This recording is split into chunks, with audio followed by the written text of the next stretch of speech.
Hello everybody, मैं Rajesh Sharma, faculty computer science, Shri Govind Singh Gurjar government college, आपका एक बार फिर से स्वागत करता हूं हमारी सी लैंग्वेज की क्लास में। आज हम एक प्रोग्राम जो है वो बनाएंगे जिसमें हम वेटेड मीन कैलकुलेट करेंगे और इसके लिए हमें कुछ डाटा आइटम्स दिए होंगे और साथ में जो है उनका वेट्स दिया होगा। तो जो वेटेड मीन का फॉर्मूला होता है वो आपका इस तरीके से होता है। एक्स बार मतलब मीन, वेट के लिए मैं W इस्तेमाल कर रहा हूँ और जो आपका डाटा आइटम्स के लिए एक्स का इस्तेमाल कर रहा हूँ। तो आपको क्या करना पड़ेगा, हर डाटा आइटम को उसके वेट से मल्टीप्लाई करना है और डिवाइड बाय उनके वेट्स का टोटल।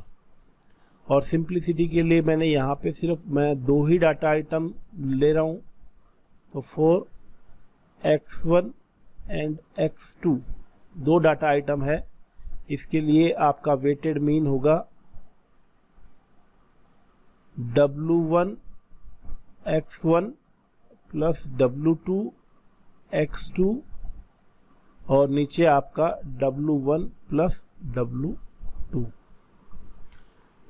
एल्गोरिदम इसका कोई ज़्यादा मुश्किल नहीं है। आप सोच सकते हैं कि आपको ये फॉर्मूला अप्लाई करना है तो डेफिनेटली W यानी वेट्स की वैल्यू और डाटा आइटम यानी X की वैल्यू जो है आपको यूज़र से लेनी है और फिर जो है उस पर ये फॉर्मूला लगा देना है। इस फॉर्मूले में या इस प्रोग्राम में ऐसी कोई ख़ास बात नहीं है, लेकिन मेन जो मेरा रीज़न है इसको लेने का वो ये है कि हमने पिछली क्लास में टाइप कन्वर्जन पढ़ा था, टाइप कास्टिंग पढ़ा था। तो आप देखेंगे कि इसमें अगर हम वेट्स और आपके जो है वो डाटा आइटम्स की जो वैल्यू है वो हम इंटीजर में लेते हैं, लेकिन जो आपका यहाँ पे मीन आएगा एक्स बार, जो भी नाम देंगे हम प्रोग्राम को, तो वो आपका एक रियल वैल्यू हो सकता है। लेकिन अगर मान लीजिए हमारा W1 W2 x1 x2 सारे ही इंटीजर हैं तो फिर तो वहाँ पे राइट साइड में इंटीजर अर्थमेटिक लग जाएगी और अगर आपने उसको प्रॉपरली कास्ट नहीं किया तो आपका रिज़ल्ट जो है वो उसमें अंतर आ जाएगा।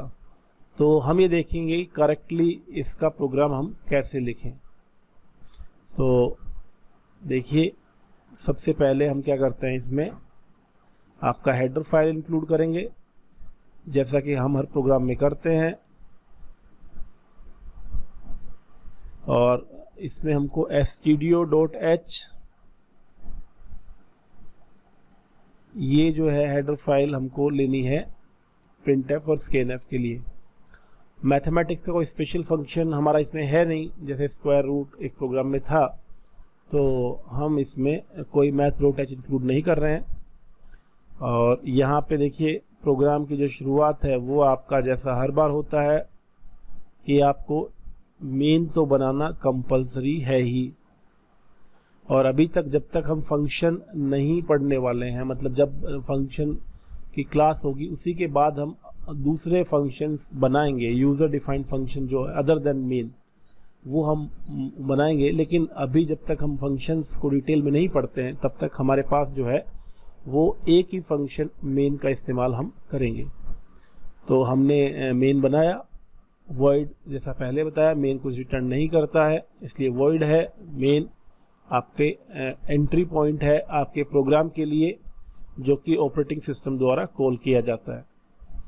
अब यहाँ पे मैंने इंटीजर एक तो W1 W2 these 4 weights, x1 and x2 ये आपके डाटा आइटम। अब इनका जो वेट है वो तो जो ऐसे फॉर्मूला है आप देख सकते हैं वो आपके रियल में आ सकता है, तो इसके लिए मैंने क्या किया, फ्लोट, और फ्लोट मैंने x बार या मैं नाम देता हूँ AVJ एवरेज, और ये जो एवरेज है ये वेटेड एवरेज है। तो अब इसमें हमको सबसे पहले तो वैल्यूज़ रीड करनी है, वेट रीड करना है, x की वैल्यूज़ रीड करनी है। तो printf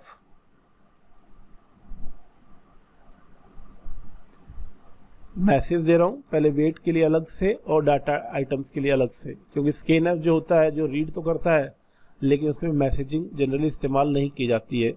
तो प्रिंटफ मैं पहले कह रहा हूँ enter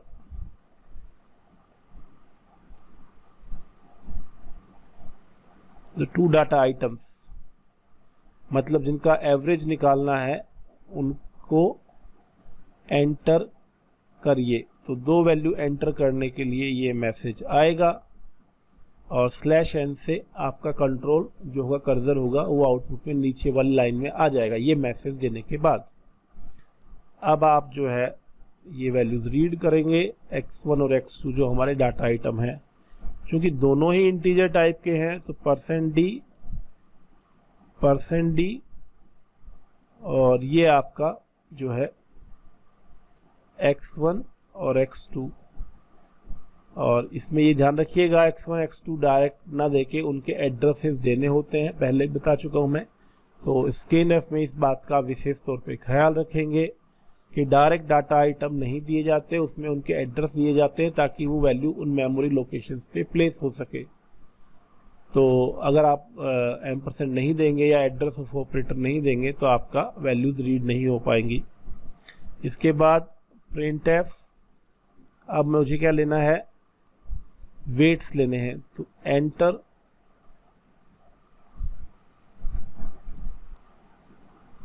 waits for data items given, enter waits for data items given, जो आपको डाटा आइटम दिए हैं या गिवन डाटा आइटम्स बोल दीजिए, अगर लैंग्वेज आपको enter waits for given data items तो वैसा भी लिख सकते हैं। तो वो आप जो है देख लें, जो भी आपको मैसेज देना है वो अपने हिसाब से आप फ्रेम कर सकते हैं। और यहाँ पे फिर मैंने इसको न्यू लाइन दिया है ताकि इस मैसेज को प्रिंट करने के बाद फिर कर्सर जो है वो नीचे आ जाए। इसके बाद जो है वो फिर हम इनको रीड करेंगे, क्योंकि मैसेज दिया है तो आपका यहाँ पे प्रोग्राम एक तरीके से पॉज हो जाएगा और वो यूज़र के रिस्पॉन्स का वेट करेगा। तो ये बात हमेशा ध्यान रखिए, कोई भी यूज़र से इनपुट लेने का जो फंक्शन होता है तो जैसे ही वो CPU उस इंस्ट्रक्शन को एनकाउंटर करता है, एग्जीक्यूशन के लिए आता है, तो वहाँ पे वो एक तरीके से पॉज या होल्ड जो है वो आपका हो जाता है ताकि यूज़र वैल्यू दे सके, और वो तब तक वेट करता है जब तक कि यूज़र वैल्यू नहीं देता। तो यहाँ पे आपका स्कैनफ जो है वो W1 और W2 की वैल्यूज़ जो है वो आपका लेगा।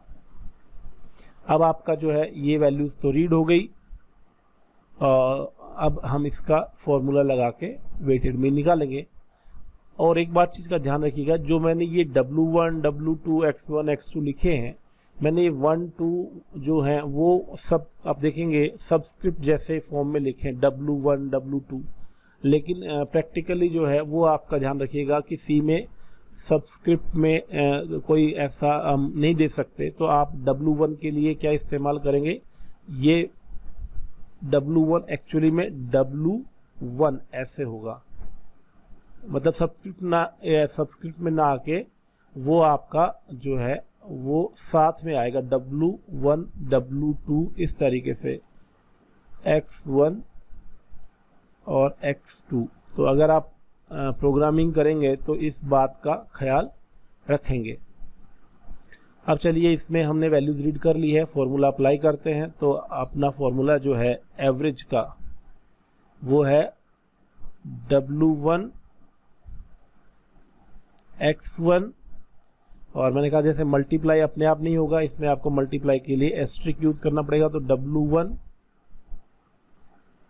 X1 plus W2 X2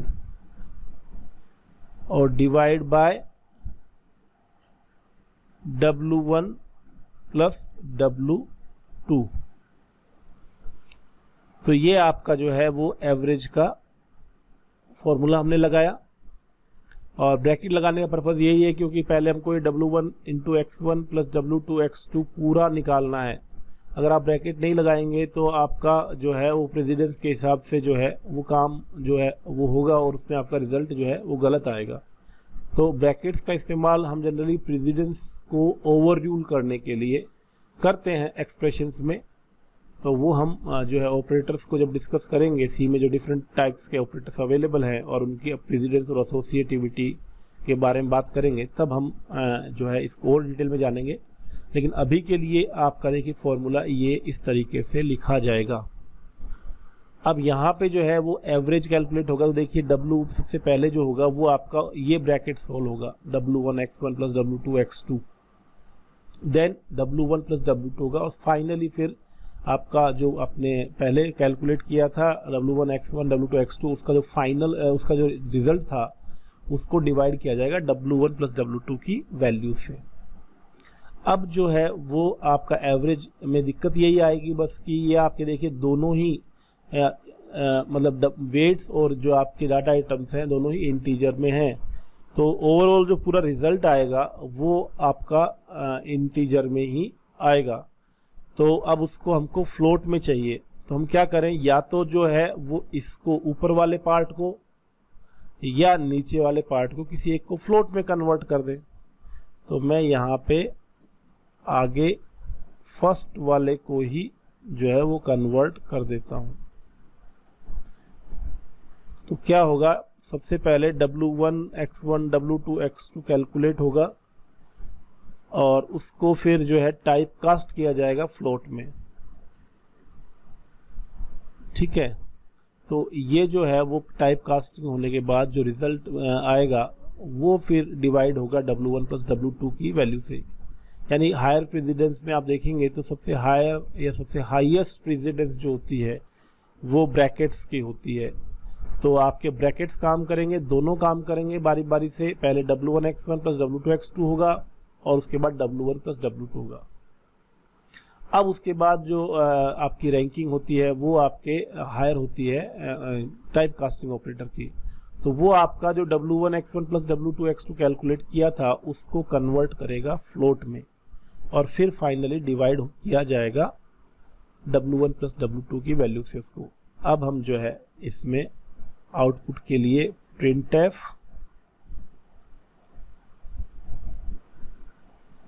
message के लिए दे देते हैं वेटेड मीन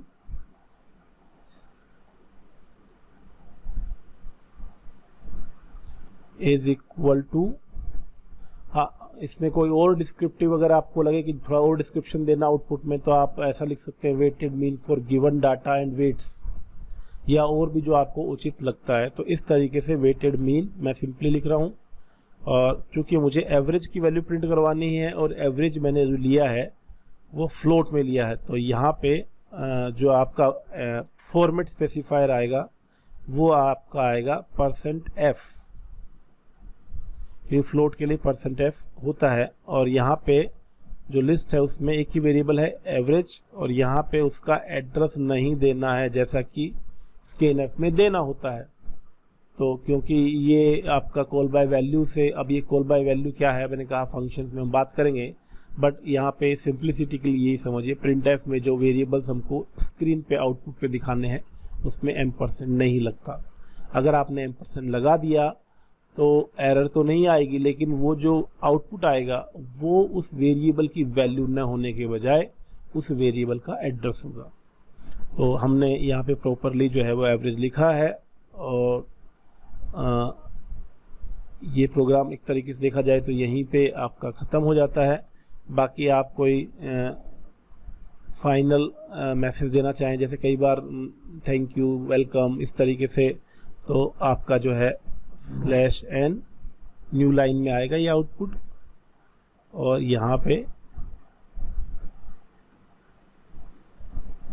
थैंक यू मैं लिख देता हूँ। जैसे कोई भी आप मैसेज जहाँ पे आपको ज़रूरत लगे या आपको जिस भी रीज़न से लिखना हो वो आप जो है वो कहीं पे भी लिख सकते हैं। तो इस प्रकार जो है ये आपका प्रोग्राम है वेटेड मीन का, जिसमें हमने वेट्स को रीड किया और डाटा आइटम्स को रीड किया और इन सभी को चूँकि हमने इंटीजर में रीड किया है तो आगे हमको टाइप कास्टिंग की ज़रूरत पड़ी। एवरेज तो हमने फ्लोट लिया था, लेकिन चूंकि राइट साइड वाला जो फॉर्मूला है W1x1 plus W2x2 divide by W1 plus W2, ये पहले इवेल्युएट होता है, पहले सिंप्लीफाई होता है। तो पहले कंप्यूटेशन होने की वजह से राइट साइड में चूंकि सारे इंटीजर हैं तो उसमें इंटीजर अर्थमेटिक लग रही है, और इंटीजर अर्थमेटिक में फिर आपका रिजल्ट जो है वो कहीं ना कहीं ट्रंकेट हो जाता है, ख़ास तौर से डिवाइड होते समय। तो उससे बचाने के लिए, उसको रोकने के लिए हमने यहाँ पे इस एक्सप्लिसिट जो है वो टाइप कास्टिंग जो है उसका इस्तेमाल किया है। तो आप देख सकते हैं कि हमने ये जो W1 X1 W2 ये जो है ये है एक्सप्लिसिट टाइप कास्टिंग, जो कि हमने पिछली क्लास में डिस्कस की थी।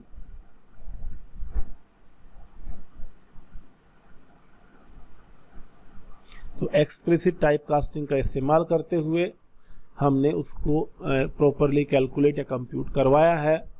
और यहाँ पे ज़रूरत मेनली इसीलिए पड़ी एक्सप्लिसिट टाइप कास्टिंग की कि राइट साइड में कोई ऐसा कांस्टेंट वैल्यू नहीं थी जिसको कि हम 0.0 लगा के, या आपका जिसमें कि वो रियल में इम्प्लिसिट कन्वर्ट हो सके। तो चूँकि इम्प्लिसिट कन्वर्जन यहाँ पॉसिबल ही नहीं है, तो इसलिए हमने एक्सप्लिसिट कन्वर्जन करवाया है ताकि हमारा रिज़ल्ट प्रॉपरली स्टोर हो सके या आपको उपलब्ध हो सके। तो आज की क्लास में इतना ही। आपका जो है लेक्चर देखने के लिए बहुत बहुत धन्यवाद। Thank you.